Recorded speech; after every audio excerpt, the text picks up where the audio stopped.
berada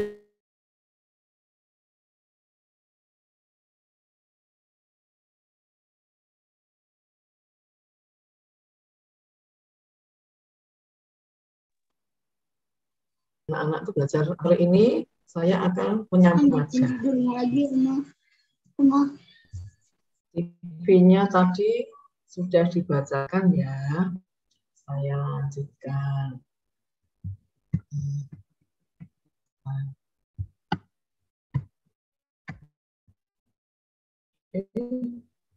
Adapun outline yang akan saya sampaikan tadi berikutnya adalah latar belakang atau pendahuluan dan batasan-batasan kapan itu disebut adiksi. Terus faktor risiko apa yang menyebabkan terjadinya adiksi terhadap internet atau penggunaan screen time yang tidak tepat.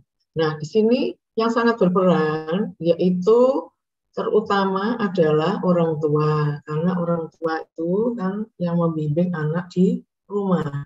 Selain itu, tak kalah pentingnya yaitu penata laksanaan terpadu melibatkan orang tua dan lingkungan. Baik, sebagai latar belakang akan saya sampaikan.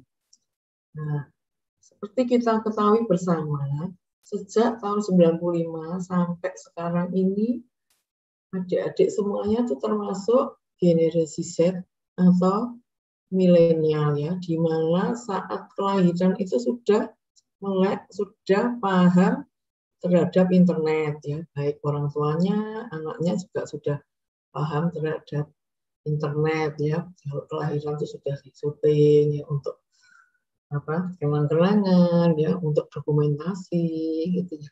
Nah, ini memang internet itu seperti pedang bermata dua. Di satu sisi mempermudah kita ya mencari sumber informasi, bisa membuat podcast, terus mengadakan webinar, berkumpul untuk berdiskusi bersama tentang penggunaan internet ini. Tapi sayangnya kondisi ini menyebabkan istilah connected but alone, karena asik dengan gadget atau screen time-nya atau gawainya, maka interaksi dengan orang sekelilingnya itu kadang dan tidak kadang bahkan sering itu berkurang. Nah, apalagi di era pandemi COVID-19 yang awalnya itu kan tahun 2020 sampai sekarang belum berakhir pula. Yang awalnya mau belajar luring, nah sekarang nggak jadi lagi. Akibatnya anak-anak itu menjadi kurang bergerak ya, banyak terpapar dengan screen time-nya. Nah, itu perlu pendampingan dari orang tua karena kondisi yang tidak nyaman ini, di mana kebutuhan dasar anak itu kan bermain, karena sekolahnya ini ya di depan laptop atau gadgetnya internet gitu ya, karena mencari sumber internet tadi, maka sangat berisiko untuk adiksi atau kecanduan. Nah, di sini peran orang tua yaitu orang tua sebaiknya mengetahui potensi anak dan bertanggung jawab terhadap kebutuhan anak. Nah, karena pola pikir anak itu belum matang ya, maka sebagai orang tua kita perlu melakukan pengawasan dan mendidik anak-anak dalam penggunaan gadget yang baik dan benar. Gitu. Nah, epidemiologi ini yang harus kita ketahui ya, tidak hanya di sini saja. 27,3% pengguna internet adalah remaja ya di Cina itu ya. Di 6 negara Asia, 62% remaja mempunyai HP dan 68 remaja menggunakan internet. Nah, di Indonesia itu rata-rata penggunaan media elektronik per hari itu mencapai 9 jam. Nah, ini kan sangat memprihatinkan ya. Yang tahun 2000 masih 0,9%, tapi ternyata tahun 2015 sebelum pandemi ya itu sudah meningkat 21%. Nah, penelitian saya yang terakhir tahun 21 ini, ya, yang masih disusun manuskripnya itu, ini ternyata penggunaannya sangat besar. Kami melakukan penelitian di SD, ya. Nah, ini karena apa, di Indonesia itu rupanya 10-19 tahun, 80% remaja, terutama di kota-kota besar, yaitu menggunakan internet. Tetapi ternyata yang di pengabdian masyarakat tadi juga 33%, walaupun di daerah juga mengalami adiksi internet, gitu ya. Nah, Indonesia juga menyumbang di mana akun Twitternya itu terbesar kelima di dunia. Ya. Pengguna internet itu biasanya memiliki ciri kepribadian yang narsisistik, jadi dia mencintai dirinya sendiri secara berlebihan atau histrionik, menuntut sesuatu, ya, apa-apa harus didahulukan, begitu ya, ingin menjadi center atau pusat perhatian. Nah, apa sih definisi kecanduan dari internet? Kalau itu menyatakan perilaku kompulsif, jadi perilaku berulang, begitu ya, untuk selalu terpapar dengan internetnya. Nah, sebetulnya harapan dari anak dan remaja itu yaitu untuk lari dari masalah. Tetapi ternyata itu menimbulkan reinforcement positif, ya. Reinforcement positif artinya dia merasa kurang kalau tidak terpapar dengan internetnya. Cenderung penggunaan internetnya itu bertambah, ditandai dengan ini, preokupasi. Jadi pikirannya itu terpaku kepada internet saja. Ya. Terus yang kedua, withdrawal. Masa nggak nyaman gitu loh kalau tidak terhubung dengan smartphone-nya, gitu ya. Terus yang ketiga, toleransi. Jadi penggunaan yang awalnya mungkin ini ya, orang tua itu biasanya kalau ditegur dokternya, enggak dong, cuma untuk ini loh, antri di depan, supaya dia nggak rewel, supaya mau makan, gitu ya, supaya nggak marah. Karena otak itu cerdas, nah, maka terjadi toleransi. Jadi penggunaannya tuh jamnya semakin lama semakin meningkat. Nah, kalau toleransi, akibatnya dia sulit untuk mengurangi penggunaan internet, ya. Sehingga apa, masa pelajarannya itu terganggu, hobinya yang biasanya main bola, ya, atau ngobrol-ngobrol dengan keluarga itu jadi nggak ada, gitu ya. Nah, biasanya juga sering berbohong, gitu.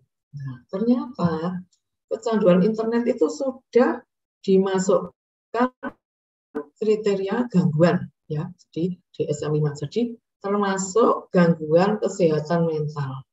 Gejalanya bagaimana? Yaitu anak atau remaja yang menggunakan smartphone-nya secara terus-menerus dan berulang, baik dalam rupa permainan tunggal atau permainan kelompok. Ini biasanya sulit untuk diberitahu, ya. Dan biasanya gejalanya ini minimal 5 dari gejala berikut dan berlangsung sekurang-kurangnya 1 tahun atau 12 bulan. Seperti tadi ya, jadi sama, tetapi waktunya dalam waktu 12 bulan, ya. Jadi suka berbohong, ya, terus selalu terpapar dengan internetnya, tidak terhubung dengan orang lain, terus biasanya juga marah kalau smartphone-nya itu diambil, ya. Nah, tetapi yang menjadi catatan kalau bekerja itu tidak termasuk kecanduan, ya, karena ada goal atau ada tujuan tertentu. Nah, nanti gejalanya dibagi menjadi 3, ringan. Ringan itu sedikit terganggu.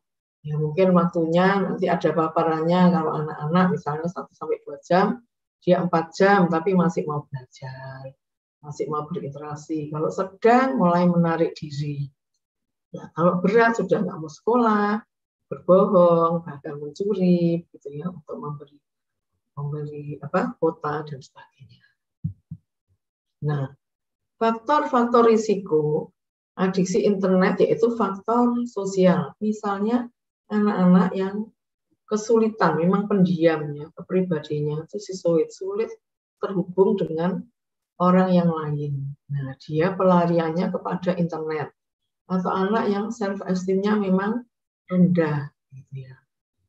Nah, yang kedua yaitu faktor psikologis. Faktor psikologis itu artinya adakah komorbid? Artinya komorbid itu gangguan mental lainnya atau yang tidak. Mungkin karena suatu kecemasan, ya, perasaan hampa sendiri. Nah, juga ada faktor-faktor biologi. Nah, inilah yang mendasari kenapa pada kecanduan internet itu diberikan farmakoterapi. Nah, ternyata penggunaan internet itu memang perlu pengawasan, karena kalau tidak diawasi dengan baik, tidak menutup kemungkinan akan komorbiditas, artinya dua gejala yang terjadi bersamaan dan perlu mendapatkan terapi bersama-sama. Jadi bisa timbul adiksi internet dan depresi. Nah, yang perlu digarisbawahi, depresi anak dan remaja itu berbeda dengan depresi pada usia madya ya, pada dewasa, di mana anak belum pandai mengutarakan isi hatinya. Biasanya depresi pada anak disertai atau ditandai dengan gangguan emosi dan perilaku. Anak itu menjadi mudah marah, cengeng, ya, tidak mau mengerjakan tugas, sering melanggar peraturan, sehingga sering mendapat hukuman padahal anaknya dalam kondisi depresi. Nah, hal ini yang perlu mendapat perhatian dari kita semua. Dan juga anak dengan gangguan ADHD. Jadi anak itu memang ada gangguan pemusatan perhatian, anaknya selalu bergerak, ya, selalu bertindak tanpa dipikir, ya, atau anak dengan kondisi autism. Yang ketiga yaitu anak dengan gangguan bipolar, jadi gangguan emosi, suatu saat sedih, suatu saat senang, tapi senangnya tuh sangat berlebihan sehingga mengganggu lingkungan. Nah, pada remaja juga tidak menutup kemungkinan adanya penyalahgunaan zat, alkohol atau zat lain ya yang saat ini marak yaitu sabu. Dan juga timbulnya gangguan cemas dan yang terakhir yaitu gangguan obsesif kompulsif. Adanya pikiran, ide-ide, impuls untuk terus melakukan suatu tindakan, ya, misalnya mencuci tangan secara terus-menerus, ya, bolak-balik mengecek pintu, ya, atau juga permainan game yang terus-menerus tadi, ya, jadi tidak bisa berhenti karena kondisi withdrawal. Nah, sebaiknya bagaimana sih batasan waktu interaksi screen time? Karena screen time itu memang banyak keuntungannya, seperti yang kita lakukan saat ini, kita melakukan webinar, ya. Pemberitahuannya kan juga lewat WhatsApp, gitu. Jadi memudahkan. Tetapi yang penting ada batasan-batasannya.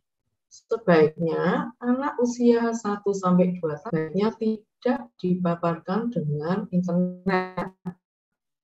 Hal itu juga berkaitan dengan perkembangan ini ya, saraf-saraf mata, di mana anak itu perlu perkembangan juga. Kalau terpapar internet terlalu lama, nanti cepat memakai kacamata karena berdampak miopia. Ya. Nah, pada anak 2-3 tahun, nah, ini nggak apa-apa deh, 30 menit, karena kan screen time sendiri banyak yang manfaatnya. Ada yang bermain, programnya ABC, lagu-lagu, kalau dikenalkan ya nggak apa-apa, bukan nggak boleh sama sekali. Kalau 4-5 tahun, 60-90 menit. Kalau di atas 6 tahun, perharinya 120 menit. Tapi dalam waktu yang terbagi ya, tidak langsung 120 menit itu ini bermain gitu ya. Nah, ini di sini area otak yang terutama terdampak, yaitu di sini merupakan pusat emosi. Makanya anaknya itu kalau disuruh berhenti biasanya dia juga marah-marah, teriak-teriak, gitu ya.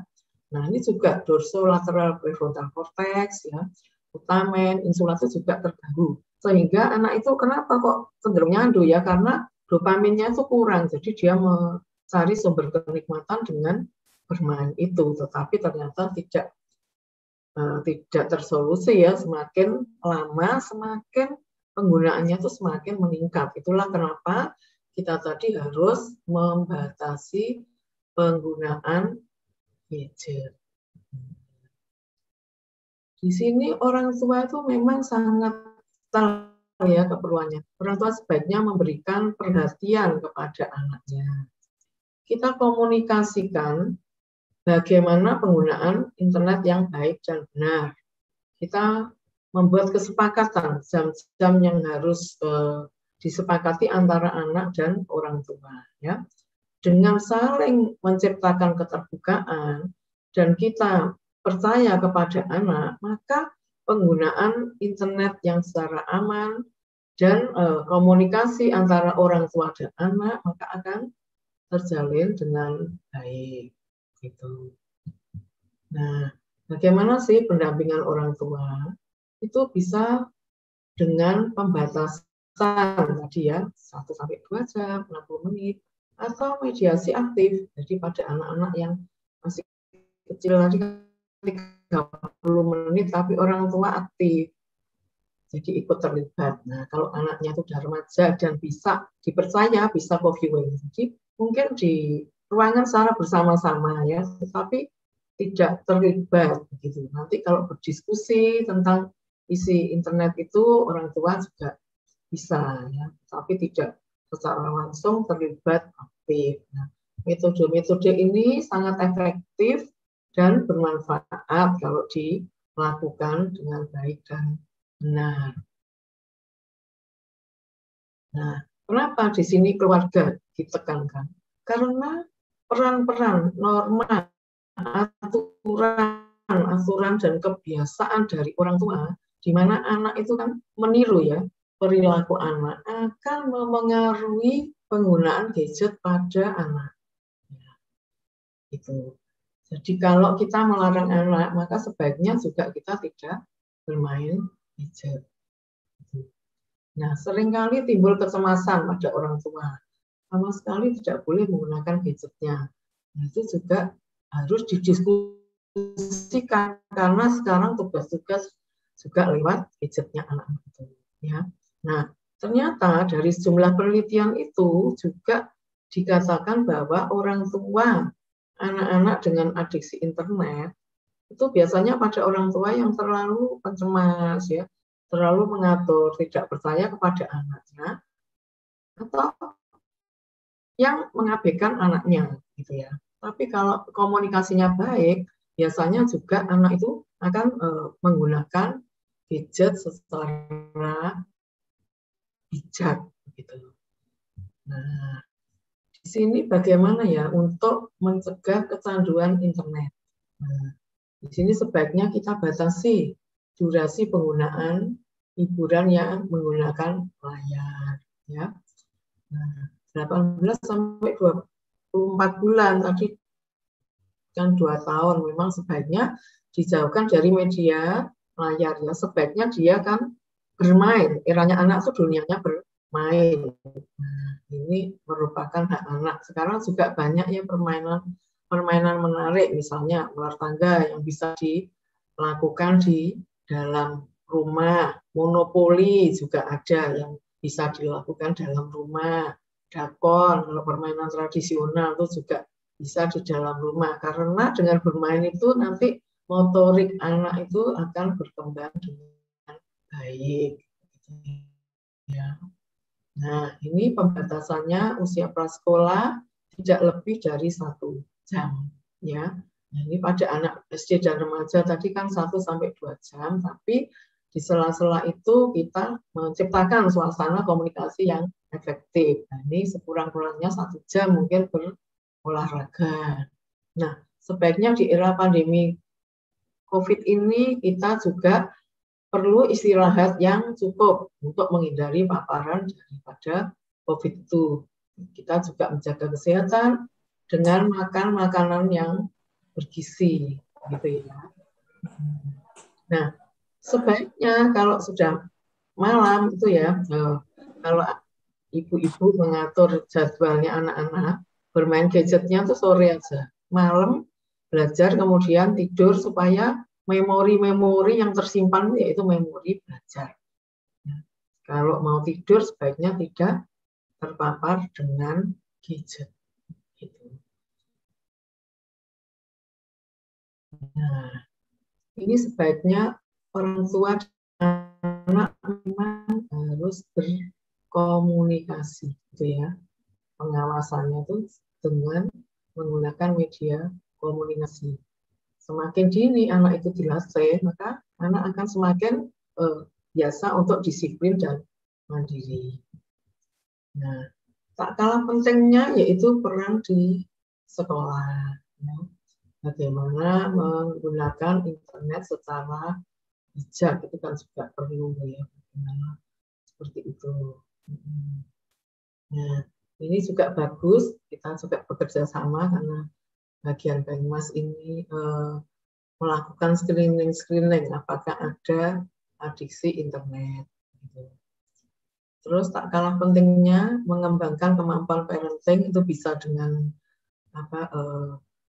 webinar-webinar gini atau dengan komunikasi ya antara guru, orang tua. Bagaimana kita mengajarkan komunikasi yang efektif untuk orang tua dan anak. Sebaiknya orang tua itu aware dengan kegiatan online anaknya.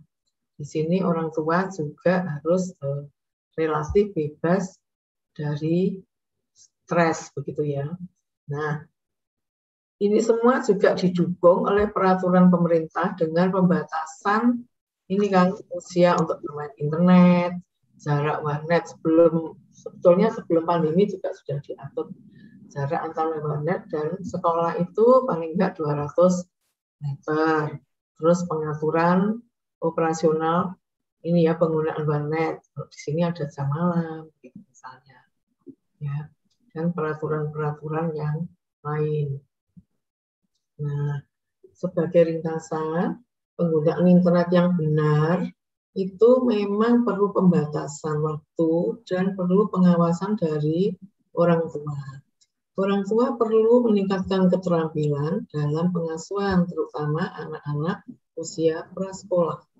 Untuk efektivitas penggunaan internet yang baik dan benar, maka perlu peran orang tua, guru, lingkungan, dan sekolah yang didukung oleh peraturan pemerintah. Nah, dengan keseimbangan bermain, belajar, berolahraga, dan dengan melakukan edukasi masyarakat lewat webinar, podcast, dan kita bisa membagikan leaflet, setidaknya dapat membantu dalam penggunaan internet secara baik dan benar. Bagi remaja-remaja yang hobi menulis atau untuk mengisi waktu luang, untuk bisa menulis dan tulisannya bisa disubmit di jurnal kami, yaitu jurnal ini ada linknya ya. Nanti bisa submit di sini ya. Di sini berita gembiranya itu free submit sampai publish-nya, sehingga tujuannya memang untuk saling sharing ilmu dan supaya sekolah itu bisa berjalan dengan lancar. Tapi dia Fortuner. Ini ada suara yang masuk, Soboda. Nah, sekian penyajian dari saya. Semoga bermanfaat. Untuk waktu selanjutnya saya kembalikan ke moderator. Baik, terima kasih banyak Dr. Yunias atas pemaparan yang sangat komprehensif, menarik, dan relevan nih kayaknya oleh Ibu dan Bapak-Bapak di sini mengenai cara mengatur screen time pada anak dan remaja. Acara selanjutnya akan kita lanjutkan dengan sesi tanya-jawab. Sudah ada banyak pertanyaan yang masuk dari peserta nih, Dok. Pesertanya sangat ambisius menulis pertanyaan. Mungkin kita langsung masuk saja kali ya, Dok, ke pertanyaan pertama. Pertanyaan pertama dari Ibu Jessica, bagaimana cara kita memberikan limitasi kepada anak-anak yang sudah mengalami kecanduan gadget yang kronik, Dok? Di mana ketika diingatkan mereka sudah cenderung brutal, malah marah-marah dan merusak barang-barang yang ada di hadapannya. Ini pertanyaannya, terima kasih Mbak Jessica ya. Ini pertanyaannya tuh cukup bagus dan banyak mewakili kasus-kasus di sekitar kita ya. Nah ini seperti kita bahas, berarti anak ini ada komorbiditas ya. Selain ada adiksi internet, rupanya pada anak ini ada yang dikenal dengan gangguan tingkah laku, ditandai dengan perilaku brutal, marah-marah, dan merusak barang. Nah, kalau dalam kondisi yang seperti ini, tentunya kita perlu mengassessment ya. Mungkin kita perlu perlu membawa konsultasi ke psikologi anak atau psikiater anak untuk mengassessment apakah ada gangguan tingkah laku, gangguan afektif bipolar, atau adanya trauma-trauma masa anak. Itu ya. Nah, setelah itu, setelah kita menegakkan assessment ini, kalau perilakunya memang sangat mengganggu, maka tidak menutup kemungkinan perlu diberikan psikofarmaka. Nah, yang perlu mendapatkan pencerahan bahwa psikofarmaka yang diberikan itu disesuaikan dengan dosis, indikasi, umur anak, dan sesuai yang di-approve oleh DA. Jadi tidak seperti suplemen itu ya, nggak ada penelitiannya. Nah ini maksudnya juga sesuai dengan hasil-hasil penelitian. Ada beberapa obat yang dianjurkan untuk anak. Dan obat ini tidak menyebabkan ketergantungan kalau sudah penggunaannya itu di bawah pengawasan psikiater ya dan psikolog klinis. Nah, setelah diberikan farmakoterapi karena anaknya brutal, marah-marah dan berusaha, maka kita berikan juga terapi non farmakoterapi. Biasanya kan ini ya bersama-sama berupa psikoterapi suportif antara lain. Nah, psikoterapi suportif itu gini, kita kan setelah anaknya tenang, kita biasanya menjalin raport yang baik dulu, terus kita mengajak anak berbicara apa hambatan-hambatannya, ya, apa yang menjadi dasar dia berperilaku seperti itu, ya. Apakah ini kan datanya cuma sedikit nih dari Mbak Jessica tadi, brutal, marah-marah itu cuma pada orang tuanya aja atau ke sekelilingnya. Nah, itu kita perlu menegakkan data dengan assessment tadi ya. Tadi kan kita assessment tadi. Kemudian pada psikoterapi suportif itu anak-anak atau remaja diberikan waktu untuk melakukan ventilasi. Jadi menceritakan. Biasanya anak-anak itu bisa bercerita panjang lebar kalau raportnya dengan psikolog anak atau dengan psikiater itu sudah bagus. Nah, kemudian kita memberikan reassurance. Jadi maka kamu dibantu ya nanti keluhan itu akan hilang ya. Nah, kalau anak ini didekati dengan baik maka dia akan mengerti kebutuhan-kebutuhannya. Gitu ya. Kemudian yang tak kalah pentingnya juga kita memberikan sugesti nanti kalau adik misalnya perilakunya sudah baik kan bapak ibunya juga akan baik. Nah ya karena apa ini yang sering kita tangani biasanya anak yang brutal marah-marah juga ini pada saat dia main game online itu kan bersama-sama temannya orang tua itu langsung merebut begitu anaknya itu kan malu dengan teman-temannya dan juga dimarahi itu juga kita juga perlu jadi memang perlu data-data tidak bisa sekaligus. Nah setelah itu setelah terapi pada anak juga kita edukasi orang tua ya supaya bisa untuk berkomunikasi begitu dan membantu kepatuhan pemberian psikofarmaka tadi sehingga kita juga terapinya bisa berjalan dengan baik Jessica karena beberapa orang tua kan juga takut ya ini obat apalagi obat jiwa apa nggak menyebabkan ketergantungan apa nggak keracunan begitu ya apakah nanti anakku ngantuk terus ya Tapi obat-obat yang baru kan tidak membuat anak ngantuk, seperti ya. Dan selain edukasi keluarga, juga manipulasi lingkungan ya. Jadi menciptakan lingkungan yang nyaman, aman bagi anak dan remaja. Terima kasih, Mbak Jessica. Apakah masih mau bertanya lagi, Mbak Jessica?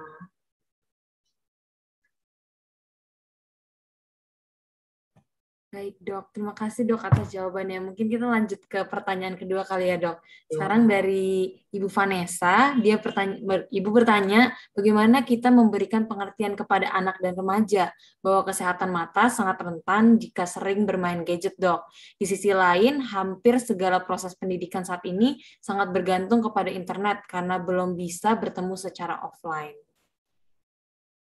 Ya, ini terima kasih pertanyaannya.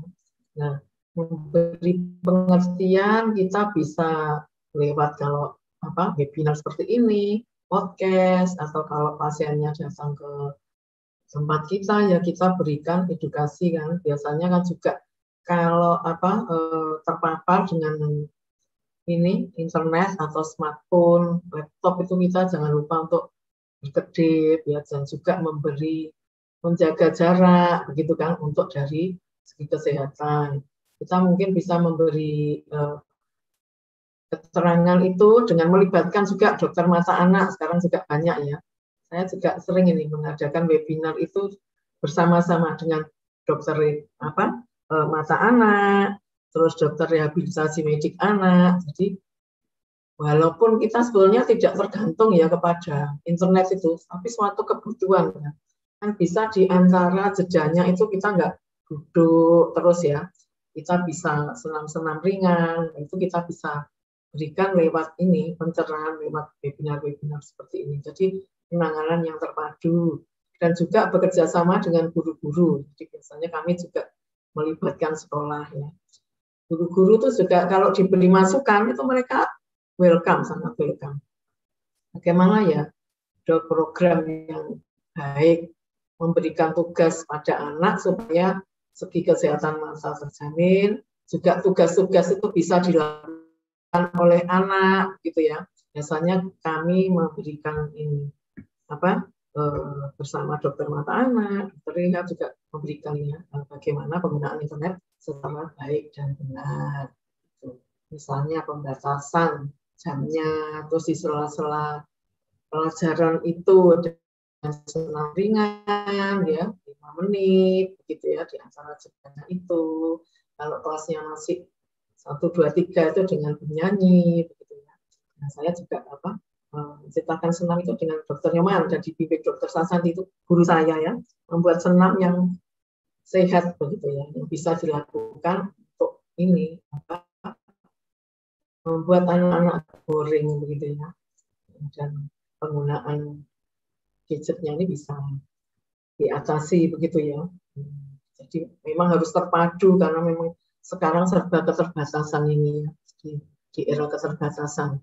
Tapi di balik kesukaran rupanya ada kemudahan juga ya. Gimana kita jadi lebih sering mendapatkan edukasi ini secara free begitu ya. Ya terima kasih Mbak Vanessa. Baik dok, berarti harus menyeimbangkan lah dok, jadi nggak cuma lihat itu tapi juga olahraga mungkin dan kalau bisa kerjasama dengan sekolah. Baik, mungkin lanjut ke pertanyaan ketiga kali ya dok, ini banyak banget nih pertanyaannya nih dok.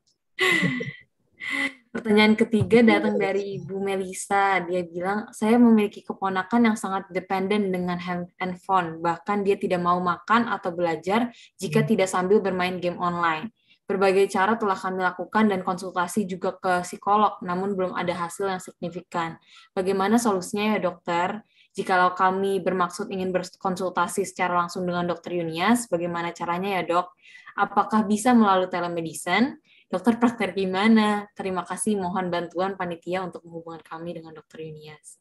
Bagaimana nih dok tanggapannya? Terima kasih Bu Melisa. Ya, jadi kalau sayangnya ini nggak tahu ya umurnya ini berapa begitu anaknya ya. Kan kita kalau assess tuh umurnya berapa.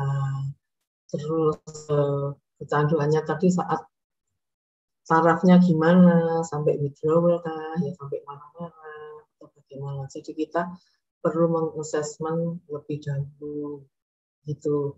Tapi kalau lihat dengan konsultasi ke psikolog belum signifikan. Nah, itu apakah konsultasinya itu sudah teratur waktunya, atau hanya satu kali, itu perlu. Karena kalau satu kali tentunya belum ini ya bisa mendapatkan manfaatnya. Karena untuk mengassessment gangguan pada anak tuh paling tidak kita perlu 3 sampai 4 kali pertemuan. Gitu. Ya. Nah, jadi memang perlu berkesinambungan. Jadi kalau mau kontrol baik ke psikolog klinis atau ke psikiater tuh biasanya kami membuat ini ya, jadwal begitu ya. Jadi berapa kali pertemuan begitu ya, mengerjakan seperti itu. Terus goalnya itu apa ya, karena kalau ini tidak untuk kemungkinan kan nggak anaknya aja yang harus diterapi, tetapi juga orang tua dan lingkungannya termasuk pembantu dan orang-orang ya selain orang tua ya orang-orang yang di rumah dan juga lingkungannya gitu. Nah, untuk konsultasi online, kalau saya sih prakteknya itu di Mitra Kenjeran Surabaya dan Rumah Sakit Siloam Surabaya. Itu juga ada telekonsul My Siloam, kalau salah namanya itu, atau AIDU. Tetapi kalau Ibu di kota-kota lain itu juga sekarang banyak telekonsul juga. Untuk di Siloam itu ada AIDU dan My Siloam. Itu cukup diklik gitu nanti bisa janjian, monggo memilih dokter yang sesuai. Gitu. Terima kasih. Baik, Dokter Yunias. Kita lanjut lagi ke pertanyaan keempat, Dok. Dari Ibu Fania, saya kira materi ini sangat bermanfaat dan jarang sekali diangkat di daerah luar pulau. Kami bermaksud mengundang Dokter Yunias ke webinar yang rencananya kami adakan. Bagaimana cara dan prosedurnya ya, Dok? Apakah panitia bisa memberi kontak person beliau di ujung acara nanti? Terima kasih. Nanti monggo berhubungan dengan panitia ya, Mbak Fania. Mungkin kalau Mbak Fania nih apa nih, pelajar atau guru atau mahasiswa, nanti kita bisa berkolaborasi ya Mbak Fania. Terima kasih. Ini juga ternyata pertanyaannya juga hampir sama dengan dari Ibu Mutiara. Mungkin nanti bisa kali ya dari panitia menghubungkan dokter dengan Ibu Fania dan Ibu Mutiara. Iya. Untuk pertanyaan ketiga datang dari Pak Ira Muhsin. Ibu Ira Muhsin. Pertanyaannya adalah saya ibu 3 anak yang bekerja.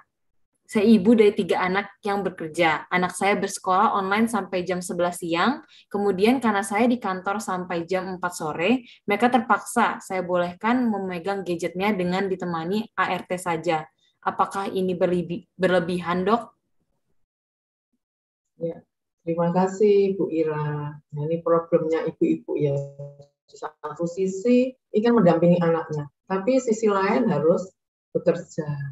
Nah, ini sebaiknya ibu berkomunikasi dengan anak-anaknya. Ini kan 3 anak ya. Kebutuhan dasar manusia itu kan dilibatkan, dicintai, ya, dihargai. Mungkin ibu bisa berbagi tugas dengan anaknya ibu yang pertama untuk mengawasi yang kedua. Kalau yang ketiga, jadi merupakan peer group gitu Bu, semacam tim begitu ya. Jadi dengan menjalin kepercayaan, komunikasi, kerjasama itu nanti mereka kalau dipercaya ya, kalau memang baik ya Ibu di reward itu, maka dia akan senang Bu, dan penggunaannya tentunya dengan baik dan benar. Di samping itu Ibu juga ini ya sering komunikasi dengan gurunya ya. Kan sekarang kalau guru itu terbuka, bisa di-chat lewat WA, gimana anak saya gitu ya. Dan bekerja sama dengan ART-nya. Dengan menjamin kepercayaan, ya kerjasama, intinya komunikasi. Kita tegakkan batasan-batasan dan memberikan pengertian tadi ya. Ini bahayanya penggunaan internet, terus manfaatnya, maka anak-anak itu bisa Bu diberitahu dengan baik dan benar. Nah, yang menjadi masalah itu memang kalau maaf ya Bu Ira, mungkin kalau Bu Ira selalu cemas, terus bukan Bu Ira saja ya, ini kan mewakili ibu yang lain. Jadi karena terlalu cemas, tegang itu terlalu banyak nasihat, jadi anaknya bingung ya. Seperti dalam penelitian tadi, kontrol yang berlebihan atau kontrol yang sangat kurang. Nah, itu menyebabkan anak itu malah berbuat yang sebaliknya. Tetapi kalau kita menjalin komunikasi yang baik, bekerja sama dengan guru, maka anak itu biasanya akan mengerti. Dan tidak semua penggunaan internet itu baik. Jelek ya Bu ya kalau digunakan secara baik dan benar. Gitu. Jadi intinya harus seimbang antara nasihat terus juga tuntutan ujian itu yang seimbang. Terima kasih.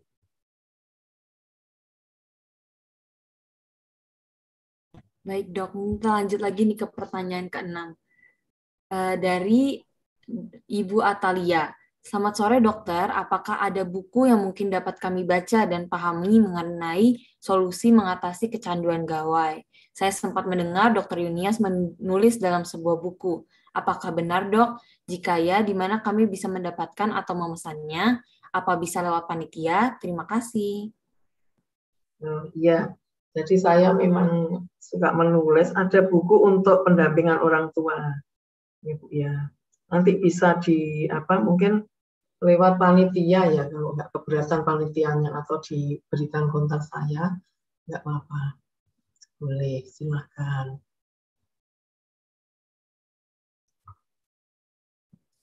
Baik, berarti nanti mungkin lewat panitia atau nanti kita bisa berikan kontak Dr. Yunias kali ya ke Ibu Atalia. Yeah. Oke, selanjutnya ada dari Galan. Selamat sore dokter, izin bertanya, bagaimana cara mengobati remaja atau anak-anak yang sudah terkena TikTok syndrome nih? Badannya tanpa sadar bergoyang-goyang ketika mendengar lagu TikTok. Terima kasih dokter. Terima kasih Mas Galan. Ini bukan pengalaman pribadi ya Mas Galan. Ya kalau ini ya badan tanpa sadar bergoyang-goyang. Kadang kita kalau lagi happy gitu kan juga perlu ya santai gitu ya, asal tidak mengganggu sekolahnya, tidak mengganggu pekerjaan, sosialisasinya saya kira nggak apa-apa ya, karena kalau dengan bergerak itu juga kita sehat, kecuali kalau berlebihan ya, sampai di mana-mana selalu bergerak-gerak terus sehingga mengganggu, tiktokan terus nggak mau belajar, itu baru perlu diterapi. Kalau enggak saya rasa juga bagus juga ya, karena sekarang juga eranya TikTok ya. Mungkin nanti Mas Galang malah bisa menciptakan ini nih, gerakan senam yang baik begitu ya, yang membuat teman-temannya jadi happy Mas Galang. Nanti saya diajak juga Mas Galang kalau senamnya senam yang sehat begitu ya. Terima kasih Mas Galang. Baik, lanjut lagi kali ya dok dari Andro sekarang. Selamat sore dokter, izin bertanya langkah apa yang sebaiknya kita lakukan dokter jika dalam pendampingan terhadap seorang anak, baik orang tua atau ayah ibu, kakek nenek atau bahkan pengasuh memiliki sikap yang berbeda-beda dalam mengingatkan anak sehingga si anak menjadi bingung siapa yang harus dituruti dan makin bertambah liar. Terima kasih dokter. Terima kasih Mas Andrew. Nah, ini biasanya problem pada keluarga yang extended ya. Selain ayah, ibu, ada Pak D, Bude gitu ya, dan sebagainya. Nah, itu sekiranya perlu keseragaman dalam menegakkan disiplin. Nah, tadi seperti dijelaskan bahwa selain anaknya yang diterapi juga keluarganya ya. Nah, bagaimana menegakkan disiplin? Disiplin itu yang sepantasnya ya, sesuai usia anak, dan ini memberikan hak anak untuk mengutarakan pendapatnya gitu ya. Nah, disiplin yang baik juga orang tua harus sebagai role model. Kalau seperti ini ada kakek nenek ya, tante, om, pak, bude kan tentu saja anaknya milih yang lebih mudah ya, akhirnya anaknya menjadi kepribadian yang tadi tumbuh dengan kepribadian histrionik atau narsisistik. Nah, untuk itu memang harus ada keseragaman dalam mendidik anaknya. Pola asuh yang baik gimana? Yang otoritatif. Jadi dia memberikan ini ya hak anak untuk berkembang. Jadi antara tugas dan kewajiban itu seimbang begitu ya. Dan jangan lupa memberikan pujian kalau anak itu sudah ada sedikit kemajuan. Biasanya ada keluarga yang seperti ini, kalau anak itu berbuat baik tidak dipuji. Tapi kalau berbuat salah dihukum. Jadi anaknya ya tidak mau berbuat baik, lebih baik berbuat ini ya buruk karena dia merasa mendapat perhatian gitu. Nah, itu yang persepsi yang keliru. Jadi intinya harus ada keselarasan dalam mendidik anak, mendidik dan mengasuh anak. Gitu. Terima kasih. Baik dok, sekarang ada pertanyaan ke-9 nih dari Riksen. Apakah penggunaan kacamata blue light filter benar-benar efektif atau hanya teknik marketing dok? Terima kasih dok. Terima kasih Mas Riksen. Kalau ini sekiranya kan kita juga perlu konsultasi ya ke dokter mata ini yang paham benar kacamatanya ini yang baik benar atau yang enggak. Karena saya terus terang belum ini nih belajar banyak mengenai blue light filter ini ya, yang benar-benar bagus tuh yang bagaimana itu kita harus konsultasi ke dokter mata atau beli di ini ya, di pusatnya yang memang ini bisa dipertanggungjawabkan gitu maksudnya. Gitu kalau lewat online saya juga kurang tahu mengenai ini. Terima kasih. Baik dok. Mungkin ada selanjutnya, pertanyaan selanjutnya. Pertanyaan ke-10 nih dari Dr. Kaulah. Selamat izin dok, bagaimana pengawasan anak-anak terhadap konten-konten dewasa, mengingat internet zaman sekarang banyak iklan-iklan yang vulgar dan berbau pornografi. Terima kasih dokter. Terima kasih Dr. Kaulah. Salam kenal ya saya dari Surabaya. Ya. Nah, untuk pengawasan anak-anak terhadap konten dewasa ini pertanyaan yang bagus ini. Anak-anak sekarang tuh banyak yang menjadi korban sexting itu ya. Jadi pertama kali disuruh sama pasangannya foto dengan posisi yang bagus, nanti lama-lama bahkan dalam hal yang tidak pantas itu ya. Jadi namanya sexting tiba-tiba kok tambah ini.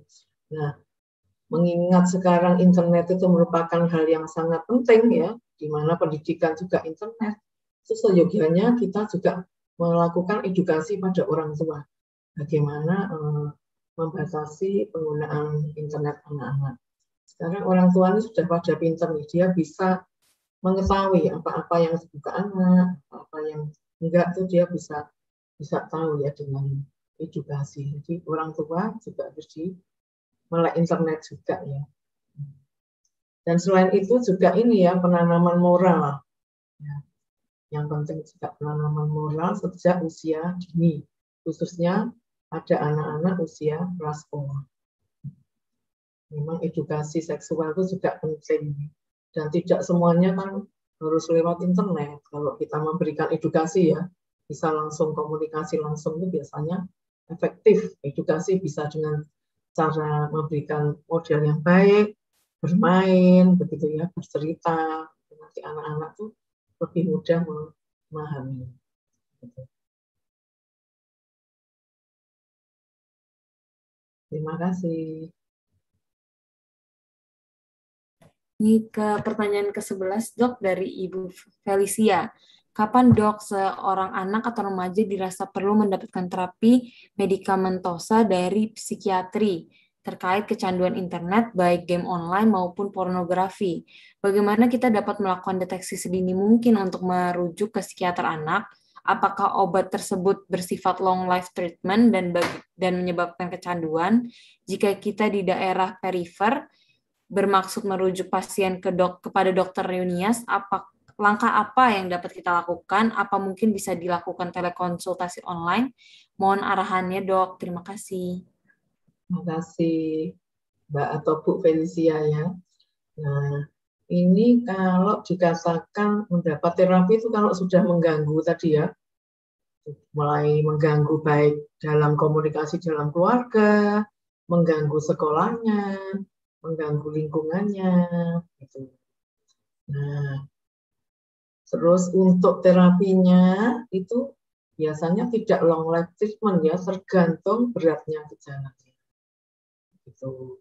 Dan obat-obat itu tidak menyebabkan ketergantungan. Untuk deteksi dini itu ada juga screening yang sederhana, hanya 10 pertanyaan. Nanti kalau berkenan juga bisa dikirim lewat panitia mungkin ya, untuk membantu deteksi dini kecanduan internet gitu ya. Nah, untuk merujuk pasien itu sekiranya memang seperti tadi ya, banyak lewat lewat telekonsul sekarang karena lebih aman juga ya. Nggak di Siluang tuh lewat Aidu sama My Siluang gitu. Biasanya itu bisa ya. Di situ nanti langsung memilih, mau memilih dokter siapapun yang dituju itu bisa. Memilih psikiater, psikolog, atau dokter rehab, dokter mata, segalanya itu bisa dengan mudah dijangkau di situ. Terima kasih.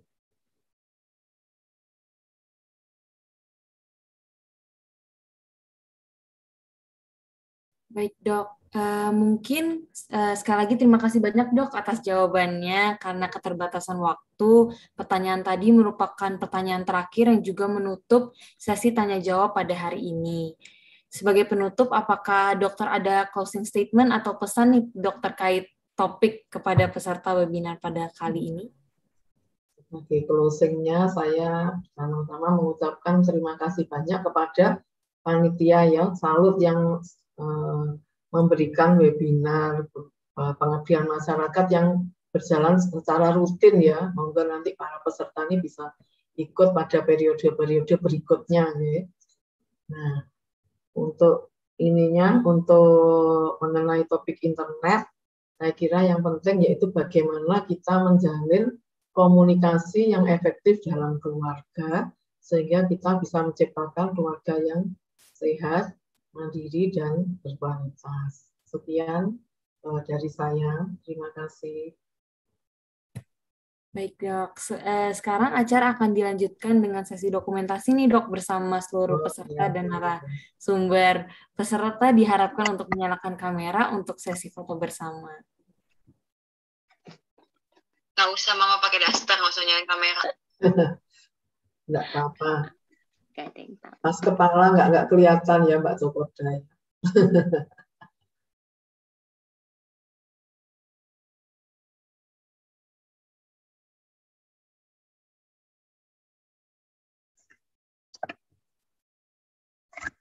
Oh, ada Mas Dewanto. Selamat sore Mas Dewanto. Sore dokter. Kepada panitia dokumentasi dipersilahkan. Oke, aku capture ya. 1, 2, 3. Oke, mungkin ada yang mau on cam lagi. Sekali lagi ya. 1, 2, 3. Oke, sudah.